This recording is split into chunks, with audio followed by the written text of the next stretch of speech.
Quora website पर मुझे ये चित्र मिला, बहुत ही प्रभावशाली है। किस प्रकार आरएसएस का जमीनी स्वयंसेवक व जनसंघ भाजपा का कार्यकर्ता नेताओं के चरणों में फर्श पर बैठकर प्रदेश का मुख्यमंत्री और देश का प्रधानमंत्री बना। ये संगठन की शक्ति है। जय सिया राम। ये पोस्ट किया है मध्य प्रदेश के पूर्व सीएम और कांग्रेस के सीनियर नेता दिग्विजय सिंह ने। दिग्विजय सिंह ने जैसे ही ये पोस्ट किया, हर तरफ हंगामा खड़ा हो गया, तमाम तरह की चर्चाएं होने लगी।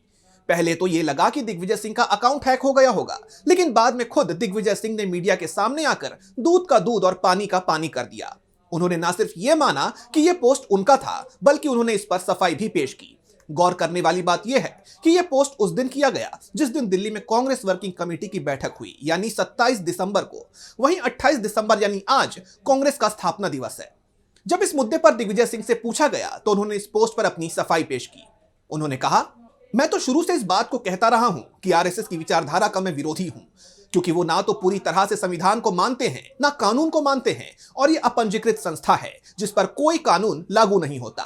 लेकिन उनकी संगठन क्षमता का प्रशंसक इसलिए हूं क्योंकि एक ऐसी संस्था जिसका पंजीयन नहीं है, वो आज इतनी शक्तिशाली हो गई है कि देश के प्रधानमंत्री लाल किले से कहते हैं कि यह विश्व का सबसे बड़ा एनजीओ है।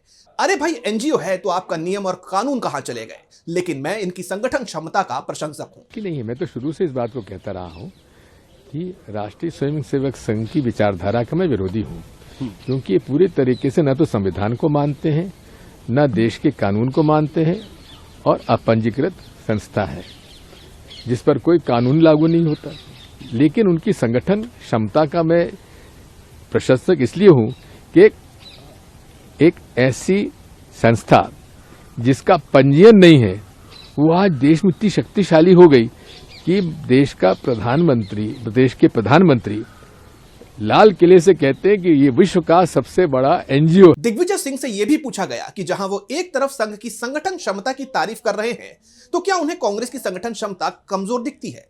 इस पर दिग्विजय सिंह ने कहा कि इतना मैं कह सकता हूं कि इसमें सुधार की गुंजाइश है और हर संगठन में सुधार की गुंजाइश रहनी चाहिए। एक और सवाल के जवाब में दिग्विजय सिंह ने कहा, मैं कई बार कह चुका हूं कि कांग्रेस आंदोलन की पार्टी तो है और होना भी चाहिए, कि हर बात पर माहौल बनाने के लिए कांग्रेस पार्टी इस मामले में होशियार है, अच्छी तरह आंदोलन बनाती है, लेकिन इसको वोटों में परिवर्तित करने में हम कमजोर पड़ते हैं। अच्छी तरह से मूवमेंट बन सकता है, बनाते और बनता है लेकिन उस मूवमेंट को वोटों में परिवर्तित करना, उसमें हम कमजोर हो जाते। माना जा रहा है कि दिग्विजय सिंह के इस बयान का असल मकसद बीजेपी के प्रचार तंत्र को आईना दिखाना है, क्योंकि उन्होंने कहा कि कांग्रेस में आज भी आंतरिक लोकतंत्र जिंदा है, जहां एक सीनियर नेता अपनी कमियों को स्वीकार कर सुधार की बात कर सकता है। लेकिन क्या बीजेपी में ऐसा होना मुमकिन है?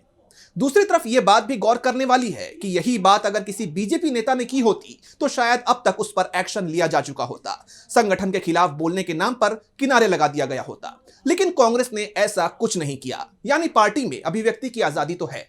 यह पार्टी की वैचारिक परिपक्वता को दिखाता है। यह स्वीकार करने में भी कोई हर्ज नहीं होना चाहिए कि पार्टी में सुधार की गुंजाइश बाकी है, क्योंकि इस पर चर्चा होगी तभी तो कोई सुधार मुमकिन होगा। भले ही बीजेपी से कांग्रेस में टूट बताने की अब कितनी भी कोशिश कर ले, लेकिन वो खुद अपनी पार्टी में कभी भी इस तरह की पहल का स्वागत नहीं करेगी।